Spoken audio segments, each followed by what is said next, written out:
জন্য এরকম একটি মেধা অনুষ্ঠান মেধাবৃত্তির আয়োজন করার জন্য। এতে ছাত্রছাত্রীরা তাদের মেধা প্রকাশ করার সুযোগ পাচ্ছে এবং পড়াশোনায় আরো বেশি আগ্রহ হয়ে এখানে থাকলে আমরা আরো বেশি আনন্দিত হতাম। কালাম আপনারা সন্তানরা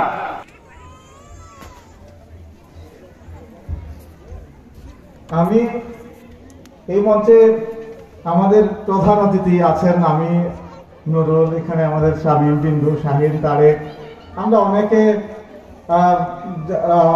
যাকে অনুসরণ করি, শ্রদ্ধা করি, ভালোবাসি। আপনারা এখানকার যারা তরুণ, আপনারা যারা এখানে সামনে আছেন, তারা সবাই ভালোবাসেন।